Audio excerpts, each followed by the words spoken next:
नमस्कार, मैं हूं आपके साथ सीमा रावत और आप सुन रहे हैं रेडियो आईबेक्स तराना 88.4 एफएम। अक्सर हमारे स्टूडियो में ऐसे दमदार पर्सनैलिटी पहुंचती है जो बहुत सारी बातें आप तक डायरेक्ट पहुंचाती है। आज थोड़ी सी खुशी मुझे इस बात की हो रही है कि भैया हमारे स्टूडियो में आज एक ऐसी लड़की मौजूद है जो इस बात का सीधा उदाहरण है कि जब लड़कियां ठान ले कि ऊंची उड़ान भरना है तो उन्हें कोई रोक नहीं सकता। जी हाँ, आज हमारे स्टूडियो में मौजूद है स्कीइंग की एक नेशनल चैंपियन जिसका नाम है संगीता भट्ट। तो संगीता, सबसे पहले तो आपका बहुत बहुत स्वागत है हमारे स्टूडियो में। थैंक यू मैम, और थैंक यू कहना चाहूँगी मैं ये रेडियो आईबैक्स तराना को कि जिन्होंने मुझे यहाँ पे बुलाया है, और जो ऑडियंस अभी सुन रही है उनको भी मेरा प्यार भरा नमस्कार और बहुत बहुत धन्यवाद आपका कि आपने मुझे यहाँ पे बुलाया है फिर से अगेन। संगीता, सबसे पहली बात तो मैं अभी अगर मैं अपने दर्शकों को बताऊं तो आप अगर इस लड़की को देख रहे हैं तो आपको भी लग रहा होगा कि एक छोटा सा बच्चा यहाँ पर बैठकर अपना पॉडकास्ट दे रहा है, लेकिन इनकी शक्ल पे मत जाइए क्योंकि इनकी शक्ल अगर बच्चे जैसे दिखती है तो भैया इनका हौसला और इनका जो टैलेंट है वो बहुत ऊपर है। और संगीता, इसी टैलेंट के साथ मैं तुमसे एक चीज पूछना चाहूंगी कि स्कीइंग के लिए हम पहाड़ों में रहते हैं, औली में रहते हैं, ये जोशीमठ में रहते हैं जहाँ पर नेशनल गेम्स होते हैं, कई तरह की जो कंपटीशन है वो यहाँ पर होते हैं। तो आपने जो है स्कीइंग को कैसे चुना? सबसे पहले तो स्कूल टाइम से ही मुझे स्पोर्ट्स में तो बहुत इंटरेस्ट था कि मैं किसी भी स्पोर्ट्स जैसे शॉट पुट हो गया और जैवलिन थ्रो, ऐसे मैं मतलब बहुत सारे इवेंट्स में रहती थी और हमेशा उसमें फर्स्ट रैंक रहती थी मेरी। फिर बाद में क्या हुआ, 2013 में क्या हुआ कि जो मेरे अंकल हैं दिनेश प्रसाद भट्ट जी, तो उन्होंने मुझे सबसे पहले उन्होंने मुझे फर्स्ट टाइम सिखाया था स्कीइंग, और मुझे लगा यार कि कैसे करूँ क्या करूँ। फिर मैं घिरी, मुझे डर लगा कि यार मैं घिर रही हूँ, मुझे चोट आएगी, कहीं मेरे हाथ पैर न टूट जाए बोल के। फिर मुझे अंदर से एक आवाज आई कि नहीं, ऐसा कुछ नहीं है, अगर तुमने एडवेंचर को चुनना है तो तुम्हें ऐसे काम करना होगा, जोखिम भरे काम तो एडवेंचर में रहता ही है। इसलिए मुझे मतलब 2013 में मुझे मतलब उस गेम में और इंटरेस्ट आने लगा। मैंने कहा नेक्स्ट ईयर मैं और अच्छा कर सकती हूँ। मुझे मतलब ये नहीं सोचना है कि मैं घिर गई हूँ तो मैं अब नहीं करूँगी, मुझसे नहीं होगा। मैंने ठान लिया था कि मुझे मतलब स्कीइंग में कुछ करना है, और मुझे धीरे धीरे पता चला कि उसमें नेशनल वगैरह होते हैं, तो मैं नेशनल के लिए उसके बाद धीरे धीरे जैसे मैं खेलती गई, मतलब मेरी जर्नी बढ़ती गई, और मैंने फर्स्ट टाइम पार्टिसिपेट किया था 2014 में, और मेरा मेडल भी था उसमें, क्योंकि उस टाइम तो मैं थोड़ा छोटी थी। बट उसके बाद क्या हुआ, फिर से मतलब मैं खेलती गई और बीच बीच में ऐसा हुआ कि मेडल नहीं आए, लेकिन निराशा भी होती थी मुझे कि मेरे मेडल नहीं आ रहे हैं, मैं रोती भी थी। बट मेरी जो मदर है और मेरी जो बड़ी सिस्टर है वो मुझे बहुत सपोर्ट करती हैं कि नहीं, तू कर सकती है, तेरे अंदर वो टैलेंट है कि तू मेडल ला सकती है। फिर वैसे करके मैं 2000 मतलब वैसे चल रहा था मेरा, मतलब बोले तो बैड लक चल रहा था मेरा, और मैं वैसे धीरे धीरे मतलब करती गई। हर ईयर में मतलब मैं सोचती थी नेक्स्ट ईयर मैं अच्छा करूँगी। वही सोच के मैं 2024 में मेरा मतलब 3rd मेडल आया था। उससे मुझे और उम्मीदें बढ़ी कि मैं कुछ अच्छा कर सकती हूँ और अपने स्टेट के लिए मतलब मेडल ला सकती हूँ बोल के। फाइनली 2026 में मेरा मतलब इतना मैं बोल सकती हूँ कि मुझे इतनी खुशी हुई जब फर्स्ट मेरा खेलो इंडिया में 3rd मेडल आया और मैंने उत्तराखंड के लिए मेडल लाए, तो मुझे इतनी खुशी हुई कि मैं बता नहीं सकती थी कि मैं कितनी खुश हूँ अंदर से बोल करके। तो मैं आगे भी चाहती हूँ कि मतलब मैं अपने पे फोकस करूँ कि और भी मेडल आए उत्तराखंड के लिए। बिल्कुल, और ये खुशी आपके आंखों में ना साफ नजर आ रही है कि वही होता है ना कि जब हम किसी चीज के बारे में फिर से सोचते हैं कि यार हमने क्या कुछ किया है, तो अपने आप खुशी जो है दुगनी हो जाती है। अच्छा संगीता, हम इस चीज में मैं एक बात जानना चाहूंगी कि जैसे आपने बताया कि स्कूल के टाइम पे आप स्पोर्ट्स से जुड़े हुए थे, लेकिन वो स्पोर्ट्स बिल्कुल ही डिफरेंट थे, चाहे वो आपने काफी सारी चीजें बताई, तो उसके बाद एकदम से स्कीइंग में आना, तो मैं आपसे ये जानना चाहती हूँ क्योंकि इस गेम में काफी चोट लगती है, काफी डेंजरस भी है, रिस्क, वैसे एडवेंचर स्पोर्ट्स में रिस्क तो होता ही है, लेकिन स्कीइंग में काफी रिस्क होता है। और एज अ गर्ल, घर वाले थोड़ा इस बात से डरते कि अरे बेटी के हाथ पैर टूट जाएंगे या कुछ हो जाएगा। तो मैं आपसे जानना चाहती हूँ कि जब स्कीइंग की आपने शुरुआत की या आपने सोचा तो घर वालों का कैसा रिएक्शन था, क्या कुछ उन्होंने कहा? मैंने फर्स्ट टाइम इसकी करी तो मतलब घर वाले चाहते थे कि ये करे, कोई बात नहीं, मतलब मैं गिरती थी, मुझे चोटें भी आई, बट मैं घर पे बताती नहीं थी कि मुझे लगी है। अब मैं सोचती थी अगर मैं बताऊंगी कि मेरे पे चोट लगी है तो घर वाले बोलेंगे शायद कि मत जाओ, हम्म। तो मैं इसलिए बताती नहीं थी। तो उनको भी बाहर से मैं स्ट्रांग लगती थी तो वो मुझे मना नहीं करते थे, कि वो कहते थे कोई बात नहीं, सब जा रहे हैं तो तू भी जा जब तूने चुना है, तो इसलिए। तो बिल्कुल। स्कीइंग में सबसे पहले तो आपको बेसिक चीज़ें पता होनी चाहिए। तो मैंने बेसिक कोर्स वगैरह और इंटरमीडिएट एडवांस सारे कोर्स किए हुए हैं, इसलिए मुझे मतलब सारा नॉलेज है कि क्या करना है क्या नहीं करना है, हम्म। बस यही चीज़ है। बिल्कुल। और एक चीज मैं इसमें जानना चाहूंगी, जैसे आपने बताया है कि एक टाइम ऐसा था कि जब आपको लगा कि बैड लक चल रहा है, हाँ। रोते भी थे, निराशा भी कहीं ना कहीं मिलती थी, और कहते हैं कि जब हमारा डाउनफॉल चल रहा होता है तो जो टांग खींचने वाले लोग होते हैं या फिर जो आपको पीछे खींचने वाले लोग होते हैं वो थोड़ा ज्यादा एक्टिव हो जाते हैं। तो उस बारे में कुछ बताइए कि जब आपका ऐसा डाउनफॉल चल रहा था तो लोग किस तरीके से आपको ट्रीट करते थे। कई लोग तो मतलब ये सोचते थे कि अब तो इसकी तो एज भी हो चुकी है, इसको शादी कर देना चाहिए बोल के, कि अब नहीं हो रहा है तो।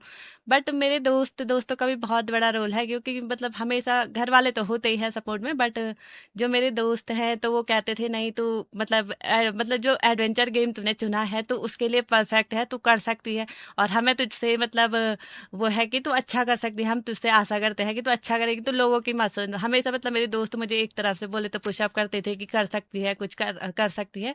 तो मैं फाइनली उनकी उम्मीद पे भी खरी उतरी हूँ कि मैंने कर दिखाया उनके लिए। तो मुझसे ज्यादा खुशी तो उन लोगों को है जिन्होंने मुझे मतलब बहुत ज्यादा सपोर्ट किया, वो फाइनली मतलब मेरे दोस्त हैं जो। बिल्कुल। असल दोस्त वही हैं जो ऐसी सिचुएशन में भी साथ ना छोड़े। हम्म। और कहते हैं ना कि कई बार अंधेरे से निकलने के लिए एक रोशनी काफी होती है। तो हाँ। ऐसे दोस्त भैया जरूर होने चाहिए जो आपको थोड़ा सा खींचने का काम करे कि अरे आप कर सकते हो, निकलो आगे। अच्छा, एक चीज मैं आपसे जानना चाहती हूँ कि जब बाकी चैंपियनशिप तो हमारे औली में भी होती है, तो यहाँ पर भी आपका काफी लोगों से मिलना जुलना होता है, लेकिन जब आप खेलो इंडिया के लिए उत्तराखंड से बाहर गए तो वो कैसा आपका एक्सपीरियंस था, यहाँ से जाना, बाकी लोगों से मिलना, जितने भी बाकी एथलीट हैं उन सब से मिलना, तो कैसा आपका एक एक्सपीरियंस रहा है। एक्सपीरियंस तो मतलब जब हम यहाँ से बाहर जाते हैं, नए लोगों के साथ जुड़ते हैं, वहाँ पे नेशनल इंटरनेशनल प्लेयर भी आते हैं, तो उनसे हमें कुछ नई चीज़ें सीखने को मिलता है। उसमें कई लोग ओलंपियन खेले हुए हैं तो वो जी। बताते हैं, फिर हमको लगता है यार ये तो ओलंपिक खेले हैं, हम तो अभी नेशनल पे ही अटके हुए हैं। तो कुछ मतलब हम वहाँ तक नहीं पहुँच पा रहे हैं क्योंकि संसाधनों की भी कमी है हमारे पास। इक्विपमेंट वगैरह, वो इक्विपमेंट जो है वो बहुत कॉस्टली है कि कई बच्चे अफोर्ड नहीं कर पाते हैं कि ले पाए बोल के। तो अभी तो हमारे भी मतलब खुद का इक्विपमेंट तो है नहीं, पर बट हमें जीएमवीएन वो करवाता है, वहां से सारा इक्विपमेंट इशू करवाता है। तो मतलब हम ये है कि करते हैं कि चलो अपनी तरफ से तो बेस्ट देना है, फिर वहां पे जब प्लेयरों के साथ मिलते हैं तो बहुत अच्छा लगता है कि हमें भी उनसे मतलब नई नॉलेज मिल रहा है कि इनसे हम मतलब उनसे हम बहुत चीजें सीखते हैं कि आगे क्या करना चाहिए हमको स्कीइंग में, ऐसे वैसे। बिल्कुल। और ये होता ही है जब हम बाहर भी किसी लोगों से मिलते हैं तो कहते हैं ना कि कुछ वो हमसे सीखे, कुछ हम उनसे सीखते हैं, हम्म। और इसी सीखने सिखाने के क्रम में हम और आगे भी जरूर बढ़ते हैं। जैसे कि आपने बताया कि संसाधनों की थोड़ी सी कमी होने के कारण कहीं ना कहीं जो है एथलीट या फिर बाकी जो गेम्स जो स्पोर्ट्स है उसमें कहीं ना कहीं आदमी थोड़ा सा पीछे रह जाता है। तो मैं आपसे जानना चाहती हूँ कि स्कीइंग में सबसे ज्यादा इम्पोर्टेंट कौन कौन से इक्विपमेंट होते हैं जो जरूरी है एक खिलाड़ी के लिए। अब आपने स्किंग चुनी है तो आपको सबसे पहले तो आपकी स्किंग होनी चाहिए। रेसिंग पियर होता है उसमें, जो अगर आप फन के लिए कर रहे हैं वो अलग होता है। अगर आप प्रॉपर एक प्रोफेशनल स्कीयर बनना चाहते हैं तो आपको पूरा इक्विपमेंट चाहिए, आपकी स्टिक, आपकी रेसिंग पियर जो स्कीज होती है, वो बूट वगैरह, हेलमेट वगैरह, और जो आपका ड्रेस होता है उसमें उसको मतलब वो चिपको ड्रेस वो भी होना चाहिए कि वो पूरा मतलब एक लगता है कि प्रोफेशनल लगता है कि हाँ इसके पास पूरा इक्विपमेंट है, ये प्रोफेशनल स्कीयर है क्या करके। तो उसमें जितना भी इक्विपमेंट का सामान है, स्की और स्टिक, बूट और हेलमेट और गूगल्स, ये आपके लिए सबसे इम्पोर्टेंट है। और ये चीज़ें आपके पास है तो आप एक प्रोफेशनल स्कीयर वैसे भी लगी जाएंगे मतलब। जी। और कहीं ना कहीं हौसला भी बुलंद हो जाता है कि अरे अब तो हम और ज्यादा प्रैक्टिस और कर ज्यादा, सकते हैं। और बिल्कुल। ज्यादा अब हम दूसरे पे डिपेंड नहीं रह सकते हैं कि अगर वो देगा फिर हम करेंगे अपनी प्रैक्टिस। अगर हमारे पास खुद का इक्विपमेंट है तो हम सुबह जा करके हम अपनी तैयारी अच्छे से कर सकते हैं और बेस्ट कर सकते हैं। अब हमारे पास खुद का इक्विपमेंट ना होने के चक्कर में हम पीछे रह जाते हैं कि कि बोल करके आपको क्या करें, किसी से मांगना है वो जब आएगा तभी देगा बोल के फिर। इस तरह की समस्याएं काफी सारी आ जाती है जब एक प्लेयर के पास में उसके इक्विपमेंट पूरे ना हो। अच्छा, एक चीज मैं इसमें जानना चाहूंगी कि काफी सारी चैंपियनशिप हमारे ओली में भी होती है, तो अब जब ओली में बाहर के लोग आते हैं तो किस तरीके का एक कंपटीशन का पूरा जो है इन्वॉल्वमेंट रहता है, कैसा सारा सब कुछ होता है? तो जब यहाँ पे कंपटीशन होते हैं तो बाहर से भी बहुत प्लेयर आते हैं, और वो तो ऑलरेडी इंटरनेशनल प्लेयर आते हैं ज़्यादातर। मैं कहूँगी कि जो मनाली और गुलमर्ग वाले हैं वो तो ज़्यादातर ट्रेनिंग फॉरेन से लेते हैं। तो यहाँ पे ओली में भी इतना अच्छा स्लोप होने के बावजूद भी मतलब बच्चा अपना बेस्ट देता है, क्योंकि उसके पास संसाधनों की कमी होने के बावजूद भी वो अच्छा देता है, अपना हर बार बेस्ट देता है। और बच्चे मतलब उस सिचुएशन में भी अपना बेस्ट दे करके मेडल भी निकालते हैं। तो मतलब बहुत खुशी होती है यार कि हमारे पहाड़ में ऐसे बच्चे हैं बोल के जो कर सकते हैं कुछ, बस उनको थोड़ा एक बोलते हैं ना सपोर्ट मिल जाए कहीं से तो वो कुछ अच्छा कर सकते हैं। बिल्कुल। अच्छा, ये बातें तो रही स्कीइंग की। अब मैं आपसे जानना चाहूंगी कि अभी आपने जो है नीति मैराथन में भी पार्टिसिपेट किया है और अच्छा खासी पोजीशन भी वहां पर आप लेकर आए हैं, तो मैं आपसे जानना चाहूंगी कि स्कीइंग के बाद ये मैराथन का कहाँ से दिमाग में आया कि भैया मुझे मैराथन की तरफ भी जाना है? सबसे पहले तो मतलब मैं ऐसे ही पोस्ट देख रही थी तो मैंने देखा कि यार नीति अल्ट्रा मैराथन हो रहा है, और मैंने सोचा ये तो हमारे पास ही में हो रहा है। फिर मेरी दोस्त का कॉल आता है कि यार तेरे तो घर के पास में हो रहा है, लोग इतने दूर दूर से आ रहे हैं, तुझे भी करना चाहिए। बट मैं तो रनिंग वाली हूँ नहीं, मैं तो रनिंग करती हूँ नहीं। मुझे बस ये था कि हाँ थोड़ा पहाड़ी लोग हैं हम लोग और हमारा स्टेमिना तो स्ट्रांग होता है जी। तो मैंने सोचा कि मैं चलो मैं अपने उससे चलती हूँ कि मैं पहाड़ी हूँ कर लूंगी बोल करके। तो मैं उसी से उतरी थी, चलो मैराथन हो रही है हमारे पास में, देख लेती हूँ मैं भी, अगर कुछ हो जाएगा तो ठीक, नहीं हो जाएगा तो तब भी ठीक। फिर मैं अपने दोस्त के साथ जाती हूँ नीति अल्ट्रा मैराथन में, जो कि मतलब बहुत बढ़िया ऑर्गेनाइजेशन करा था, जो उत्तराखंड टूरिज्म और इंडियन आर्मी और आईटीबीपी ने बहुत अच्छा अरेंजमेंट कराया था, जिसे देख के लगता है कि अगर ऐसे इवेंट्स यहाँ पे होते रहे तो हमारे टूरिज्म को भी बढ़ावा मिलेगा, और जो यहाँ से जो लोग बाहर से आएंगे वो भी यहाँ से कुछ ना कुछ संदेश लेके जाएंगे कि वहाँ पे इतनी अच्छी व्यवस्था है, ऐसा ऐसा होता है। फिर नेक्स्ट ईयर और भी अच्छे मतलब ज़्यादा प्लेयर आएंगे यहाँ पे। बिल्कुल। तो मुझे विश्वास नहीं हो रहा था कि मैं मतलब मेरी 4th प्लेस आई है। तो जैसे ही मेरा नाम लिया जा रहा, मैं सोची हूँ, मैं सच में मैं विश्वास ही नहीं हो रहा, मतलब कर ही नहीं पा रही हूँ कि मेरा नाम है संगीता भट्ट बोला जा रहा है। लेकिन मैं फिर भी सोच रही हूँ, मेरे दोस्त ने जब मुझे कहा कि फाइनली तेरा नाम है, तब जाके मैं आगे गई हूँ।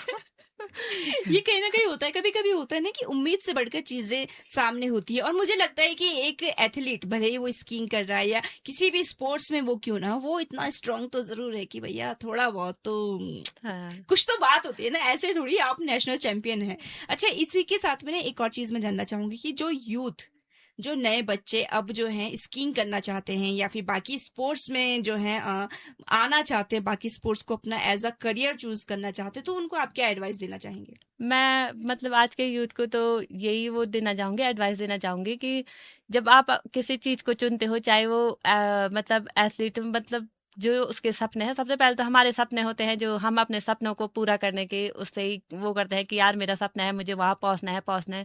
तो पूरी चीज जान से उस, अगर आपने गेम चुना है तो आप उसके पीछे मतलब इसके पीछे ऐसे पड़ जाओ कि जब तक आपको वो मतलब वो नहीं मिल जाती है ना, मतलब क्या बोलते हैं, सफलता नहीं मिल जाती है, तब तक मतलब उसके पीछे पड़े रहो। जब आपको एक दिन सफलता मिलती है ना, तो उस खुशी का कोई ठिकाना नहीं रहता है कि आपने इतना अच्छा अचीवमेंट कर लिया बोल के।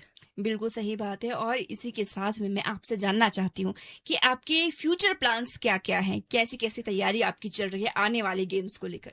आने वाले गेम्स के लिए तो मैंने सोचा है कि जैसे अभी खेलो इंडिया में मैंने ब्राउन्स मेडल हासिल किया था, बट मैं चाहती हूँ कि जो नेक्स्ट ईयर आए मैं उसमें गोल्ड मेडल लाऊं, अपने क्षेत्र का नाम रोशन करो, अपना उत्तराखंड का नाम रोशन करो। देश का नाम तो वैसे भी रोशन सभी कर रहे हैं, तो मैं चाहती हूँ सबसे पहले तो मैं अपने क्षेत्र और उत्तराखंड का नाम रोशन करूँ, कि मतलब अगले साल मेरा यही टारगेट रहेगा कि मैं गोल्ड मेडल लाऊं, कि मतलब मुझे भी एक अंदर से बहुत खुशी होगी कि मैं उत्तराखंड के लिए गोल्ड मेडल लाई हूँ बोल के। जी।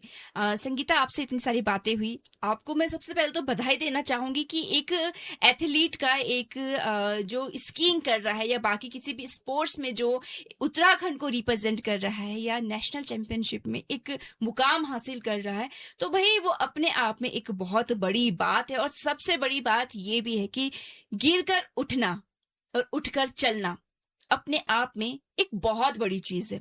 और आपने वो किया है, एक ऐसी सिचुएशन को पार किया है जब डाउनफॉल देखकर कहीं ना कहीं इंसान टूट जाता है। वो भी जब एक प्लेयर लगातार कहीं ना कहीं डाउनफॉल देख रहा है तो उसके दिमाग में ये चीज आ जाता है कि यार मैं इसको छोड़ के गिव अप कर देता हूँ। लेकिन आपने गिव अप करने से बेहतर ये चुना कि आपको खुद पे मेहनत करनी है और उत्तराखंड का नाम जो है रोशन करना है और उत्तराखंड के लिए मेडल लाना है। कोई बात नहीं, अभी ब्रॉन्ज आया है, गोल्ड भी जरूर आएगा और उसके लिए आपको बहुत सारी शुभकामनाएं और साथ ही आपका बहुत बहुत धन्यवाद कि आप यहाँ पर आए, अपना एक्सपीरियंस हमारे श्रोताओं से आपने शेयर किया और सबसे बड़ी बात एक मैसेज जो आपने दिया है कि अगर गिर भी गए हो तो उतनी ही तेजी से उठो भी और उतनी ही रफ्तार से आगे बढ़ो भी। तो आपका बहुत बहुत धन्यवाद मैम यहाँ पर आने के लिए और इतनी सारी बातें हम तक पहुंचाने के लिए। Thank you so much. और मैंने सुना है कि आपका भी जो ये रेडियो आईबैक्स तराना है और मतलब इसका भी पूरा 1 साल होने वाला है, तो आपको भी बहुत बहुत बधाइयाँ। बिल्कुल, आपका बहुत बहुत धन्यवाद। जब आप जैसे लोग हमसे जुड़ते हैं ना तो हमारा भी मनोबल एकदम जो है हाई हो जाता है कि भैया हमको भी जी जान से काम करना है और आप जैसे लोगों से मिलना है और आपकी कहानी जो है हमारे श्रोताओं तक पहुंचानी है। इसी के साथ बहुत बहुत धन्यवाद मैम आपका यहाँ पर आने के लिए और हमें समय देने के लिए। Thank you so much. तो ये थी हमारे साथ संगीता भट्ट जिन्होंने अपना एक्सपीरियंस हमारे साथ शेयर किया है और साथ ही हमको एक बहुत ही प्यारा मैसेज दिया है कि भैया अगर आप गिर भी जाते हैं तो आपने गिरकर डरना नहीं है बल्कि उठना है और दुगनी रफ्तार से आगे बढ़ना है। ऐसे और मेहमान को लेकर मैं जल्द मौजूद होंगी, तब तक बने रहिए हमारे साथ और देखते रहिए रेडियो आईबैक्स तराना 88.4 FM।